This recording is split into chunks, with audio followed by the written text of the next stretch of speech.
Welcome back to History Off the Beaten Path. This is episode 15, and today we're going to be focusing on why America is an outlier amongst other nations.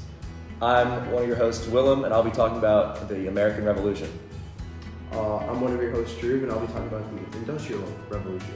And I'm your last host, Alex, and I'll be exploring how America is still a rebel today.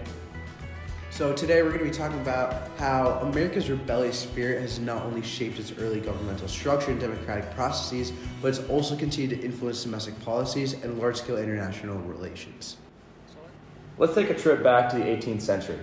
The world was dominated by monarchies and aristocracies, where power was concentrated in the hands of a few. But then America happened. This young nation didn't just break away from British rule, it rejected the norms of governance altogether. America became the first country to use Enlightenment ideals as the foundation for its government. Think about it. Liberty, equality, and natural rights weren't just lofty ideas. They became the framework of the entire system.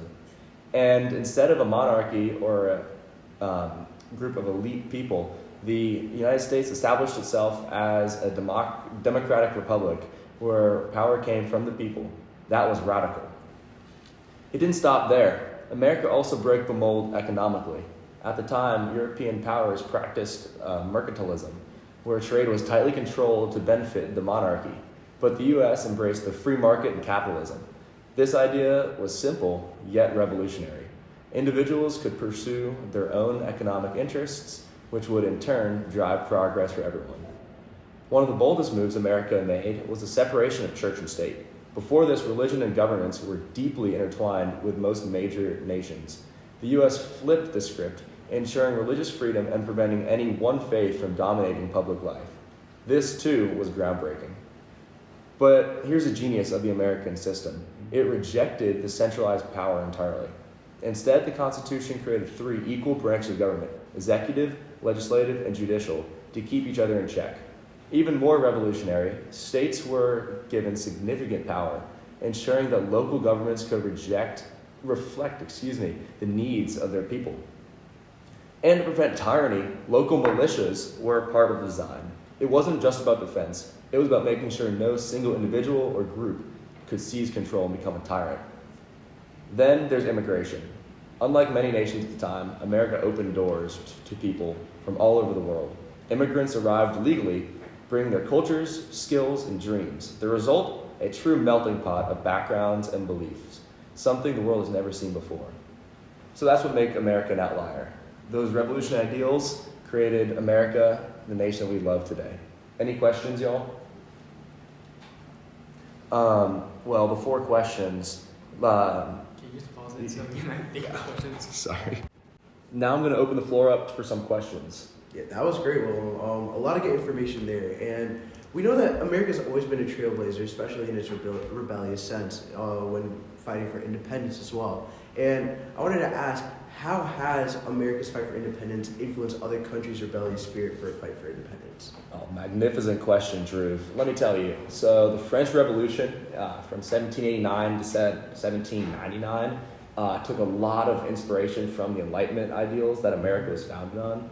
And similar revolutions, like the Latin American independence movement in the 19th century, or the Haitian Revolution, several European reforms, and it had a major impact on global colonies in Africa, Asia, and the Caribbean, because they looked towards the American Revolution to find independence. And that's just one of the many reasons why America was a trailblazer. All great stuff there. It really shows how a rebellion can cause change, not just for one country, but for the entire world. All right, so thanks for that, Willem. I'm not going to be talking about America and the Industrial Revolution. So first of all, I'm going to contextualize the situation here. So imagine a world bound by manual labor where the economy revolves around agriculture and the amount of progress you have is measured by the yield of a field. And then in almost like a blink of an eye, that was turned on its head. And the Industrial Revolution wasn't just a technological shift, it was a rebellion against the physical and economic limits of the past. And in America, this revolution was only embraced, but it was really amplified with innovation and ingenuity, becoming the new weapons of rebellion. Really, it was a revolution of machines, minds, and markets, And without America, this transformation would not be able to have changed the global landscape. So, giving some context for that, in the early 19th century, America was still largely an agrarian society, but the seeds for the Industrial Revolution had already been sown in Europe, and it wasn't long before they crossed the Atlantic. And the catalyst for that was Samuel Slater. He's often known as the father of the American Industrial Revolution, and in a rebellious act against the British and their industrial secrecy laws, Slater actually memorized the designs of the British textile machinery and brought them with him all the way to the United States in 1789. And his efforts led to the establishment of the first successful textile mill in Rhode Island.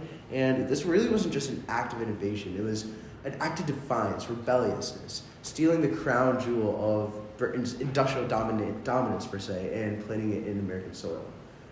So, now going towards some of the more key innovations, you have Eli Whitney's cotton gin, which was made in 1793, and it was an absolute game changer for American agriculture. It automated the separation of cotton fibers from seeds and helped to increase efficiency by a staggering factor, and it absolutely transformed the Southern economy. And all throughout this, it also deepened America's reliance on slavery, which is really a stark reminder of how rebellion and progress also do come with unintended consequences. But the cotton gin wasn't just a tool, it was also a symbol of how innovation could redefine industries and economies overall. And even as important, there was a steam engine, and the adoption and development of the steam power in America helped bring in a new phase of the Industrial Revolution. You had steamboats that turned rivers like the Mississippi into highways of commerce, and railroads went all throughout the nation, making distances shorter, or at least feel shorter, and connecting the markets. And then you had the Transcontinental Railroad, which was a huge accomplishment that was completed in 1869. And it united the East and West, and which was really a rebellion against geography itself. America was not really a collection of isolated regions, it was now an interconnected powerhouse. And as industries expanded, so did the factory system. You have cities like Lowell, Massachusetts, that became hubs of textile production, and they employed thousands, but this also included women and children. So, while it was a promise of progress, it was also a challenge to traditional lifestyles. And factories were almost a rebellion against the inefficiencies of hand production. So, along with this, there was also really a lot of the new inventions that were made with Eli Whitney's interchangeable parts. You have Thomas Edison's light bulb, Alexander Graham Bell's telephone, and really the main thing here is the global influence that America had with the Industrial Revolution. In Japan, you have the Meiji Restoration, which also took a lot of parts from America's Industrial Revolution. In Europe, America's advancements influenced a lot of mass production techniques in the Second Industrial Revolution in Germany, and even in colonies under European rule, America's industrial achievements were really a model for which economic independence could achieve. There were so many great innovations during this time, and a topic that was especially revolutionary was the assembly line.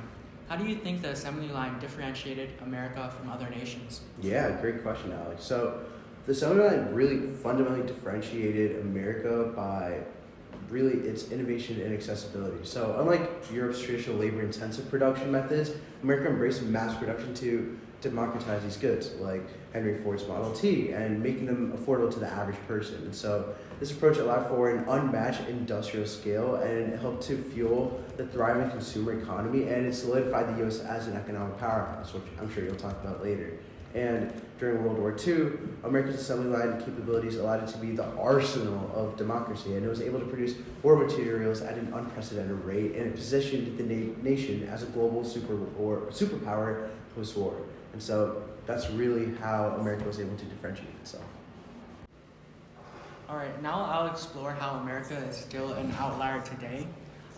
Over the course of the 19th and 20th century, the U.S. has made great strides and achieved significant progress, but as other nations began to catch up, America was no longer seen as an outlier. But, well, as we'll see today, there are still many factors that made the U.S. a rebel nation, even in the modern age. To begin with, something that most people won't think of is how, with other developed nations, there has been a decline in religious observance. But with the U.S., it still remains more religious than many of its counterparts. a large percentage of Americans still identify as religious and engage in religious practices compared to people in other rich countries. This is an important characteristic that influences many aspects of American culture. It includes politics, social values, and even public policy. And then there's also gun laws and the Second Amendment. This is more thought of usually when we think of America as a rebel. Despite having less than 5% of the world's population, the United States still contains an astounding 46% of the world's privately owned firearms. This is like a stark statistic to speak into a broader cultural mindset surrounding individual rights and personal freedoms. The Second Amendment enshrines the right to bear arms, and this is a cultural trait which is unmatched anywhere else in the developed world. Then also the American work culture. In comparison to other countries, American workers are subjected to some of the strictest, most demanding work schedules. 13% of Americans actually work more than 49 hours a week, and that outpaces any other nation in this category. The culture of long hours and strong work ethic is seen as a virtue in America. It also raises a question about work-life balance and employee well-being. But also, this work culture has made the United States a rebel in capitalism. Despite the lack of mandatory paid leave and long work hours, the United States has the highest GDP in the world, and it drives much of its global economic influence. Also, the United States boasts the most millionaires of any nation and is only second to China in the number of billionaires. This speaks to the country's unparalleled economic competitiveness and wealth generation. It's traits that have shaped its identity for centuries. One of the factors that played into this rise in economy was the role of the private sector. Unlike many other developed nations, the U.S. placed a far greater emphasis on the private sector, especially compared to the state-owned businesses common in other rich countries. One example of this private sector dominance is the U.S. healthcare system. While private healthcare leads to cutting-edge technologies and innovations, it also contributes to a range of public health issues. This is also what factors into America being a rebel, how they focus on the economy of healthcare rather than the health of the citizens.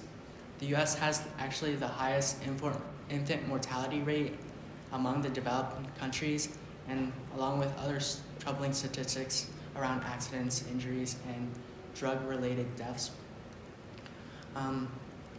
But other emphases that the United States have are its military. We see another way in which the United States stand apart from the rest of the world. The United States is not only the largest, but also the most technologically advanced in the world. It has the second largest nuclear arsenal, and it's only behind Russia, and is one of the few countries with the capability to deploy nuclear weapons.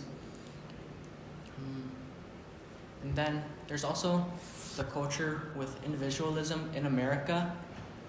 The United States has been long defined by its citizens' belief in personal autonomy, self-reliance, and the pursuit of individual goals. This emphasis on individual rights is reflected in the country's preference for car ownerships and over public transportation. And despite environmental and logistic advantages of public transport, Americans overwhelmingly prefer to drive their own cars. Alex, that's really interesting. What, in your opinion, what is the major or the biggest aspect of the American economy which sets it apart from other economies in the world?